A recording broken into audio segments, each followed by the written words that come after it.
ଏକ ଜଙ୍ଗଲରେ କାଲୁ କାଉ ଓ ତାର ସ୍ତ୍ରୀ ଗୌରୀ କାଉ ତାଙ୍କର ଗୋଟିଏ ଛୁଆ ସହିତ ବହୁତ ଖୁସିରେ ରହୁଥିଲେ।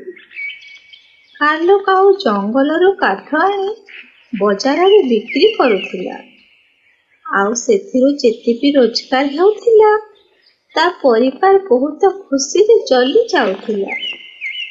ଦିନକର ଘଟଣା। କାଲୁ କାଉ, ଆଉ କେତେ ଦିନ ଏମିତି ଲୁଚି ଛପି ଦେଖା କରିବା? ମୁଁ ଚାହୁଁଛି ଆମେ ବାହା ହୋଇଯିବା ଉଚିତ। ହଁ ମେଣ୍ଡି କାଉ, ତୁମେ ଠିକ କହିଛ। ମୁଁ ସେ ଗୌରୀ କାଉର ମୁହଁ ବି ଦେଖିବାକୁ ଚାହୁଁନି। ତୁମେ ଗଲା ପରେ ହିଁ ମୁଁ ତାକୁ ମୋ ଘରୁ ବାହାର କରିଦେବି। ତାପରେ କାଲୁ କାଉ ମିଲି କାଉକୁ ବାହା ହୋଇ ଘରକୁ ନେଇ ଆସେ। ଆରେ ଇଏ କଣ କାଲୁ କାଉ, ମୁଁ ଥାଉ ଥାଉ ତୁମେ ଆଉ କାହାକୁ ବାହା ହେଇକି ଘରକୁ ନେଇ ଆସିଛ?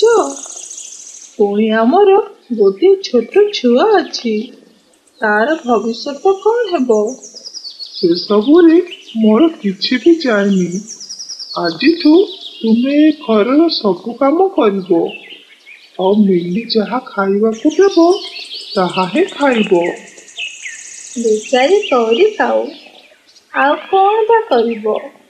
ନିଜ ସ୍ୱାମୀର କଥା ମାନି ନିଜ ଘରେ ନିଜେ ଚାକର ପରିକା ଚଳେ।